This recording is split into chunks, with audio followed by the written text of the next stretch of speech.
Here it is, for better or worse, the final chapters of There You Are. You'll find it right now in its entirety without chatter or interruption over on Patreon, and you may access it at the $5 a month level or above. This installment also marks the end of this batch of stories for the podcast. I wish you a scary summer, and I'll see you back here in October. All right, let's find out how this mess ends.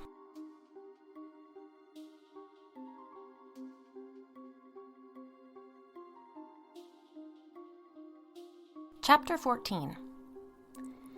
There is no end to what a private investigator can find out about you if they are well paid and determined. They may bribe the concierge in your building, befriend an intern at your job, stake out your home, your work, follow at a safe distance behind you as you run errands or exercise. Jeff Davis only came forward after Jane had escaped. Joel had hired him, asking the man to find out every detail he could about Jane's life, schedule, habits. The private investigator hadn't asked any questions, just did what he was hired to do and tracked her for 6 months. His contract ended only a month before Jane was taken. There were plenty of questions when he did finally come forward. Yes, he'd seen the news. Yeah, he'd recognized her photo. He claimed that he thought it was just a coincidence. He didn't get paid to connect dots. He got paid to collect information. What his employer did with that information was up to them. Peter wanted to sue him. Jane convinced him to drop it. She couldn't stand the thought of the attention a suit would bring. Already she felt as if she were living in a fishbowl surrounded by sharks who fed on gory details. She just wanted quiet and routine and isolation, locked doors and closed curtains and meals planned perfectly. A block schedule, every second accounted for in a day, 0 delay in response to her texts or calls, 0 obligation to return messages from others. Didn't they understand it was all too much? The questions, the check-ins, the requests, the thinking of yous, and the pressure of hearing people had been praying for her? She wanted to tell them all to fuck off. She wanted to shave her head. She wanted to gorge herself on junk food. She wanted to starve herself. If she felt even the slightest inclination that someone was trying to persuade her to do something, anything, eat this, drink that, get fresh air, re-enter your life, she shut them out, cut them off. Joel would come back for her. She knew it. Why didn't anyone understand that he would come for her and he would kill anyone who got in his way? Eventually, weeks passed. Her sister coaxed her out of the apartment. She brought her to her first session with Andrea, Peter waiting outside, escorting them from door to door. They handled her gently, hid their shock and dismay when she actually admitted her fears. Jeff Davis had tracked her before. Why couldn't he do it again? For that matter, Joel could hire anyone to track her. There was nothing they could do about it. Weeks turned into months, and the urgency of her fear died down, simmering to a hum in the background.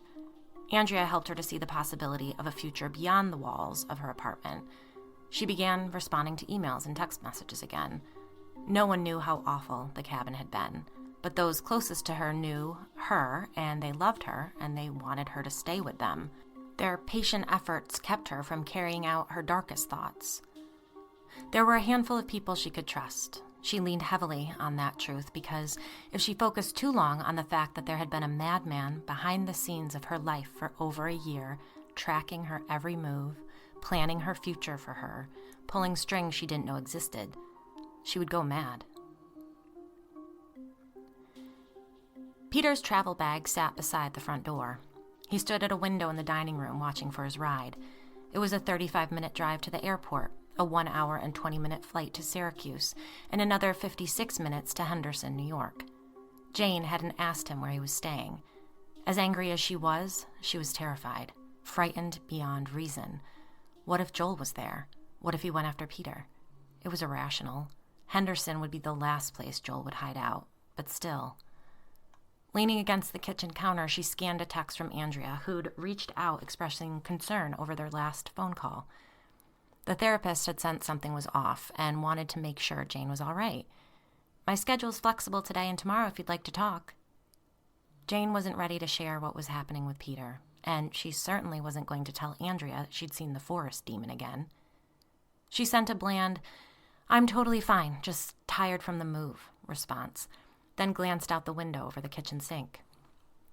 She recalled Andrea's suggestion from months ago. "This is silly," Jane typed, "but would you happen to still have that website you told me about? The one with the other weirdos who've seen magical creatures?" She sent a laughing face emoji and a zombie emoji after the fact to convey calm, silliness, nothing to see here. Andrea's response was immediate. "Cryptozoologytoday.com, she sent. "Happy hunting." "Call Carrie if anything comes up," Peter said, startling her. "I really wish you would just go and stay with her." Jane shook her head. She wanted to ignore him, to go hide out in their bedroom, but she couldn't. Fear kept her near him like a magnet. "Jane," he pleaded. She met his eyes. "You're really going through with this?" "I signed a contract. I don't have a choice." She snorted in disbelief. He crossed the room, reaching for her, but his arm dropped as she shifted away from him. "We've gone through so much. We'll get through this too." "Through what? Your betrayal? Your visit to the place where I was abducted and tortured for weeks? Your next book release?" "That's not fair," he argued. "Not fair?" she began, then drew in a breath, an attempt to calm herself. They'd been through the same conversation over and over for the past few days, rehashing the same points, the same arguments, making zero progress, each of them entrenched in their position. He insisted the experience was his too, that he had every right to share it from his perspective. No matter how many ways he tried to argue it, convince her, plead with her to understand that this book would be the book, would set them up for life, would take away any and every concern for their future. She couldn't accept it. "Concern for our future?" she'd yelled in disbelief. "Your mom left us her fully paid off house. We both work. We just sold the fucking condo. We have a massive rainy day fund." "I'm a writer, Jane. What do you want me to do?" "Be fucking loyal," she spat. "At least until Joel comes back to finish the job. Think about the kind of sales you'll have once I'm dead." "God damn it, Jane," he'd yelled, losing his temper. "He's not coming back. He's gone. He probably killed himself. Someone would have seen him by now." His raised voice made her freeze up. Furious with herself, but unable to stop the reaction, she began shaking. Since then, they hadn't spoken more than a few words to each other. A large black SUV honked as it pulled into the driveway. Peter stepped towards her. "Jane, please, I'm sorry." She pulled further away from him. "We'll sort through the details when you get back," she said flatly. "I love you," he told her. "You'd better get going." The house was dead quiet. She was terrified. She couldn't call Carrie. She didn't trust that she could keep what was happening to herself and didn't want to tell her that she intended to divorce Peter until she'd worked up the courage to tell him that. She sat on the edge of the armchair in Peter's mother's office, sad that she would never have the chance to make it her own, sad that she had to move out of this cozy, warm home, sad that she would be another statistic. The odds told her that most marriages wouldn't make it through what had happened to her and its aftermath, but she'd truly thought theirs would. She wondered where she would go, alone, fully alone. Back to Syracuse seemed like the only option. Her sister was there, but so were all those memories. She'd always been curious about Salem, Massachusetts. Instagram videos of their Halloween festivities had led her down a rabbit hole. Looked so pretty, so New England, with its perpetual fall vibes. She imagined herself working in one of the little touristy shops, keying T-shirts and tchotchke prices into a register. She stared out the office windows, not really seeing the side yard, until a particularly strong blast of wind whipped the branches against one another, snapping her out of the dissociation, reminding her of what she'd seen out there. Peter was a real, tangible problem that could be worked out. The monster in their backyard was a whole other ball of paranoia and worry. The conflict with Peter had allowed her to ignore the fact that she'd seen the creature. Now alone in the house, the reality of it came rushing back. Had it finally happened? Had she lost her grip on reality? She didn't know if she had the courage to walk out the front door and make it to the car, but she couldn't stay in that house another second. The fear of the woods behind the house outweighed the fear of the short walk to the driveway. Keys in hand, she made a run for it, using the key fob to unlock the door just a second before she got in. She opened the door, slammed it shut, re-engaged the locks, pulled the seatbelt across her chest while pressing the button to start the engine, immediately put it in reverse and back down the driveway, head on a swivel the entire time. Though she could count on two hands the numbers of times she'd driven somewhere in the past year, that had been her practice every time. Keep her mind on the goal, get in the car, and go. No hesitation. Hesitation led to disaster. She began driving down the street and groaned as she saw an elderly woman waving her down as she approached the only other driveway on the road. She slowed and rolled down the passenger side window. "You must be Jane," the cheery-faced woman said, her hair a gorgeous, multi-dimensional gray cut in a severe bob. "I am so embarrassed that we haven't stopped by, but this is our only busy time of the year. Well, this and when we pack up and come back up north. I'm Jenny Gonzalez. That's Benjamin. I talked to Peter at your mother-in-law's wake. Sorry we didn't get a chance to introduce ourselves then. Benjamin, it's Jane Elpis, Peter Watt's wife." Jane was surprised she'd known her last name, but then she realized many people she didn't know knew her last name. The man, who'd been struggling to fit a particularly large piece of luggage in the back of their hatchback, held up a hand in acknowledgement, then returned to his task. Jane kept her smile throughout the monologue. "It's so nice to meet you. I wish we had more time to get to know you, but we'll have to look forward to doing so when we come back at the end of April. Our landscaper comes to check on the house occasionally, mainly to check the light bulbs. We do have a timer set. The foyer lights will come on at night, so don't be alarmed if you see them. Peter has our number if anything comes up. How are you settling in?" "Fine, thank you," Jane lied. "I'm so glad you two kept the house. Peter was such a nice, quiet boy. Makes perfect sense that he became a writer." Jane nodded, unsure how to respond. "All right then," Jenny said, taking a step back from the car. "You take care, and we'll see you in the spring." "Safe travels," Jane replied, before pulling away.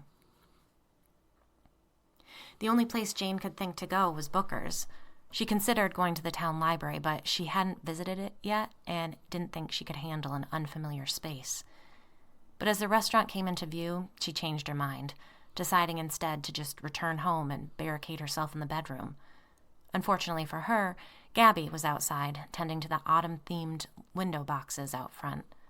She waved, a huge smile on her face, as Jane pulled into a parking spot. "Hi," Gabby enthused, wrapping her in a hug. Jane found herself fighting back tears. She could tell Gabby noticed, but was too polite to comment. I was just tinkering with the mini pumpkins, but I better quit while I'm ahead," Gabby told her. "Let's go grab something to eat." Jane followed her inside and stood awkwardly while Gabby asked a man behind the counter to heat up 2 pumpkin muffins. "Tea or coffee?" she asked Jane. Do you have hot chocolate?" "Excellent idea," Gabby enthused. 2 hot chocolates." She led Jane to a booth. "You've got your laptop," Gabby said, motioning to Jane's tote bag. "I promise I'll leave you be after we enjoy our treats."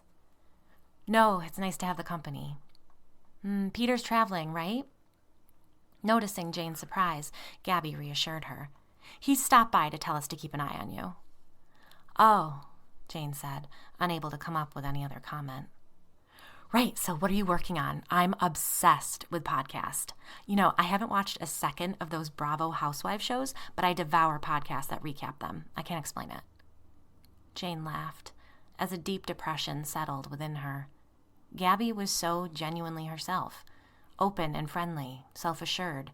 Jane felt she would give anything to go back to her old self.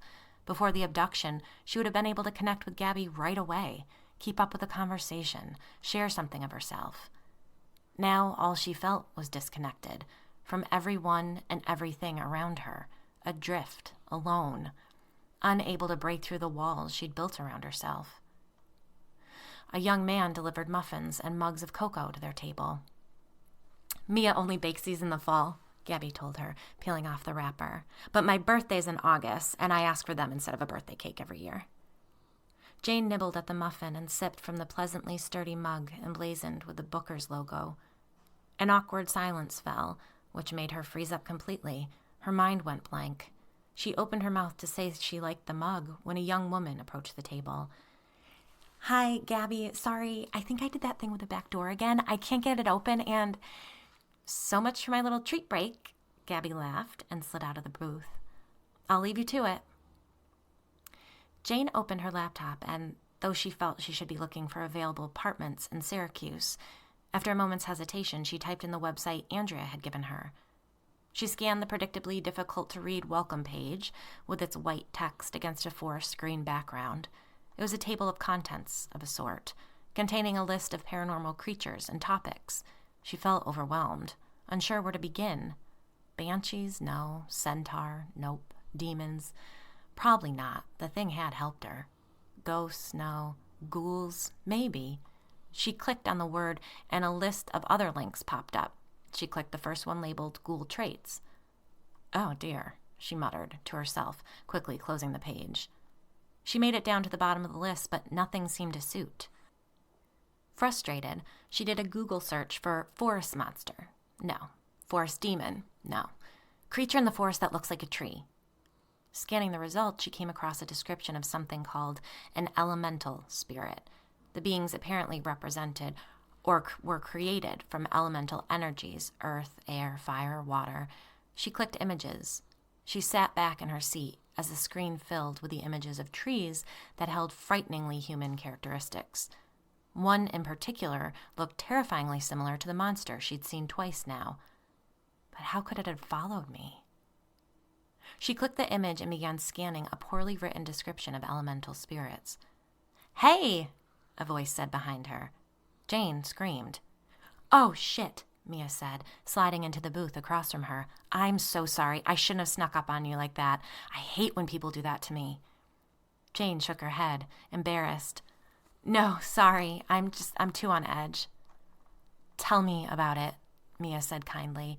"I've been an anxious wreck lately. There must be something in the air. I don't want to pry, but are you doing research on a paranormal podcast?" She'd obviously seen Jane's laptop screen. "Research, yes, but not for a podcast." "Cool. I love that scary stuff. Has anyone told you about the Dover demon?" "No," Jane replied, a touch of fear returning. "Oh, have we got a story for you. A couple kids back in the 70s saw this thing that I actually think was an alien, but Gabby insists it was some sort of a forest creature. Someone called it the Dover demon, and the nickname stuck. You and Pete have to come over for a bottle of wine next week, and we'll tell you all about it." Sadness blotted out the fear within her. "Sounds good." She closed her laptop and put it into her tote bag. "I'd better get going."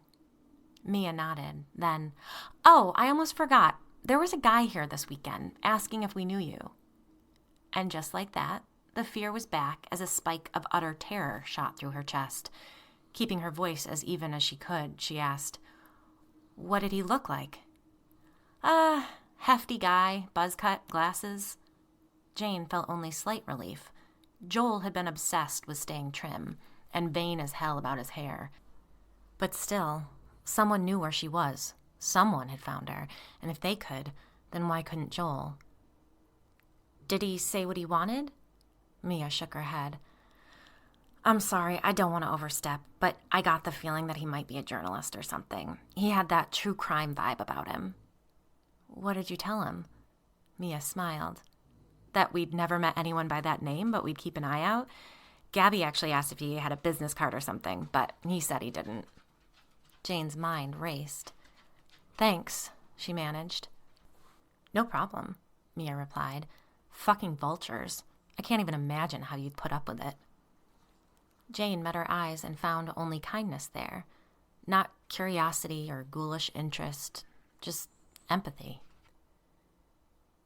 She rushed inside the house and dropped her tote bag, leaned against the door and slid to the floor and stared straight ahead, her mind strangely quiet. It occurred to her she might worry about how numb she felt, but the cocoon of it was too enticing. She stared down the short hallway for a time, occasionally telling herself to get up, but couldn't find the strength. It took her a while to notice the object on the kitchen counter. She could just see it from where she was sitting. Curiosity eventually pulled her off the floor. She took a few tentative steps towards the kitchen. The house was quiet, but something was off. Something told her the house wasn't empty. "Peter?" she called out, wondering if he'd come back. Maybe he'd changed his mind. She moved into the kitchen. On the counter sat a coffee mug, beside a box of Sleepy Time tea. There was a subtle creak on the floorboards behind her. "I brought you a present." She turned slowly, reaching into her back pocket for her keychain, grateful she'd made a habit of keeping it on her at all times. Joel stood in the front hall. He took a step towards her. She held the taser in front of her and pressed the button, filling the air with its threatening crackle. He looked completely different. His hair in a buzz cut. He'd gained at least 50 pounds and wore black-rimmed glasses that must have been fake. "You cut your hair." He sounded disappointed. "So did you." The words slipped from her mouth before she had a chance to even think. His hand went to his head. "Temporary," he muttered. "You brought too much attention to us, Jane." He took another 2 steps forward. She backed towards the French doors, her arms steady before her. "Get out of my house." He shook his head. "I can't do that. Not without you." "How did you get in?" He just smirked. All of the rage, all of the terror, all of the misery welled up within her, and she reacted. Darting towards him, taser crackling, she hit him dead in the chest, pressing the small pink device into him relentlessly as his body dropped and he screamed out. She held steady as he convulsed, not even realizing that she was screaming too. Her arm finally dropped to her side. Panting, she stared down at him in disgust. Backing away, not wanting to turn her back on him, she shuffled her keychain, her hand shaking so badly she was terrified she would drop it. Grasping the security system fob, she pressed the button to the silent alarm. Joel moaned and twitched on the ground, the effects of the shock wearing off. She didn't hesitate a second longer. She ran. Yanking open the French doors, she darted across the porch out into the yard and leapt over the low stone wall and took off into the woods. As she did, she heard Joel scream her name. Her cell phone was in her tote bag beside the front door. It should be ringing at that moment. Her alarm fob was connected to her phone number. She pressed it again for good measure. If she didn't answer the call and give them her security code word, they would send the police. A response time of 5 to 10 minutes, depending upon how close the nearest officer was to her residence. That's what the alarm company had promised. The back door was left wide open. They would come looking for her, unless Joel closed it. But he wouldn't. He wouldn't take the time and risk losing her in the woods. The police would come. She just had to hide. She zigzagged through the trees, stumbling, gripping her keychain, unaware that she was crying. Every time Joel screamed her name, he sounded closer and closer. She took a sharp turn, thinking she was headed deeper into the woods, but she'd become disoriented. She hid behind a clump of trees and shrubs, trying to breathe as quietly as she could. She listened. Joel had gone quiet. There was no telling where he was. She scrubbed at her eyes, wiping away tears, and stood slowly, having no idea which way she'd come from. She began walking as quietly as she could in a random direction. A branch snapped ahead of her. She froze, staring into the trees. For the briefest moment, she felt relief that it had been a squirrel or a branch falling, and then the forest devil took a jerky step out from behind a tree. She put her hand over her mouth, stifling a scream, not wanting to alert Joel to her location. The creature was larger than she'd remembered, just as terrifying, maybe more so. "What do you want?" she begged, the words coming out in a sob. The creature held up its branched arm, pointing behind her, just as it had exactly a year ago to that day. She stared into its dark, cloudy eyes, looking for something, some emotion or feeling. There was nothing. It just stared back. In her mind, she heard its voice. "You called for me. Now go." "Thank you," Jane said aloud, but as she began to reverse direction, she heard her name. "Jane." She turned, and there was Joel, just 20 feet from her. The monster had been wrong. "Stop running," he pleaded. "Please, just listen to me." "Why are you doing this?" she demanded, taking a step forward, her taser held out before her. "I love you. I've loved you ever since I laid eyes on you." "No," she screamed. "Shush," he screamed back. "You don't know what I've done for you. You don't know what it took to get back to you. You don't know all I've sacrificed." Jane took another 2 steps forward. She was done running. "That's right," he said. "It's okay. You can come to me." Jane knelt down, not taking her eyes off him. With her free hand, she grabbed a thick branch from the ground. I pressed the panic button on the alarm system. The police will be here any minute. Impossible, he said, and she could see confusion and fear in his eyes. There were just 15 feet between them now. She took 2 more steps forward and saw that he was standing just a few feet from a drop-off, the tops of trees visible behind him. What do you want to do? Take me again? Drive me to some other cabin? Torture me? She demanded. I never tortured you. The sight of you is torture. Your existence is torture. And you look like shit, she seethed. Watch your mouth. Hello? A man's voice yelled from far away. Dover police, responding to silent alarm. The voice recited her home address. Hello? Here, Jane screamed. We're over here. Joel slid a backpack off his shoulders and unzipped it. Reaching inside, he pulled out a small gun. As he did, movement in the background caught her attention. Impossibly, behind him, antlers rose up from below the drop-off. How? She whispered. We can make it work. It doesn't have to end this way, Joel replied, thinking the question was meant for him. The forest demon's antlers peeked up about 2 feet over the edge. Jane will know when to run. She dropped the branch and her keychain. Joel smiled. He thought she'd changed her mind. His hand holding the gun dropped to his side. She sprinted forward, arms outstretched, and shoved him as hard as she could. Over the edge he went, the gun going off beside her head as he fell backwards, impaling himself on the forest demon's antlers. Momentarily deaf, she fell to her knees at the edge of the drop-off. Panting, blood bubbling out of his mouth, he held an arm out for her. She watched him take his last breath. The monster stood still beneath him. Thank you, Jane sobbed. Thank you. Hands up! The voice was muffled.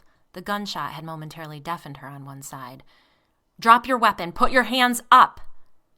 Jane, still kneeling, put her hands in the air. The officer came around in front of her, kicking Joel's gun out of reach. Are you hurt? She could only shake her head.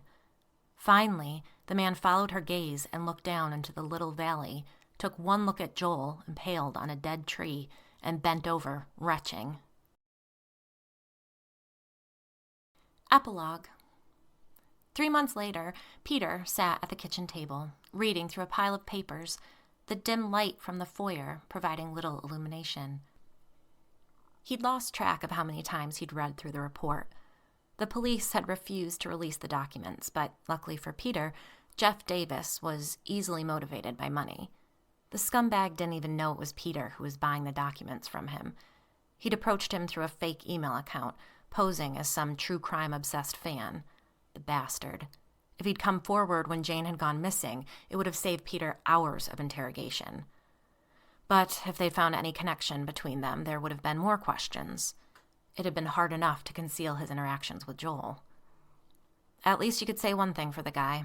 The private detective had been relentlessly thorough in his research, and a surprisingly good writer at that. The reports read like a novel, reams of information that allowed Joel to know Jane without knowing her. But that's where Peter had an advantage.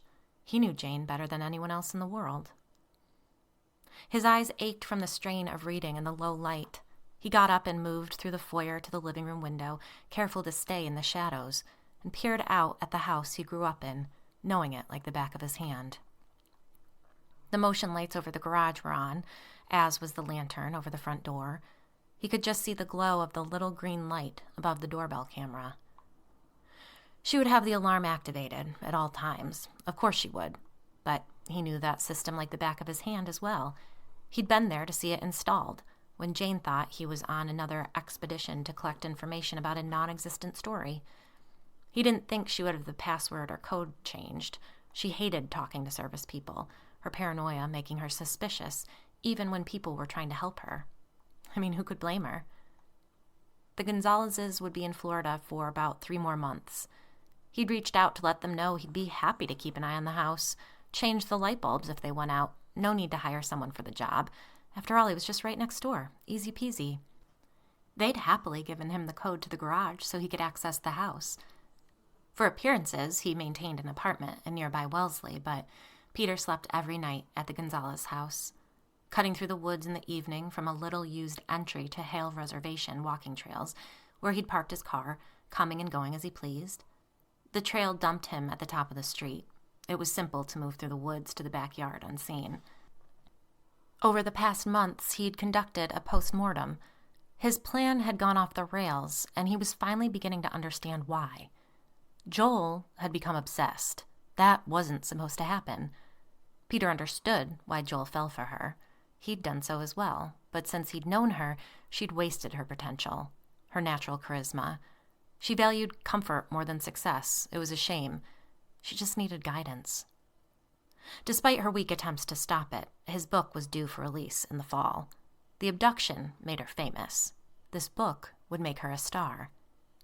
Now, he was focused on the sequel.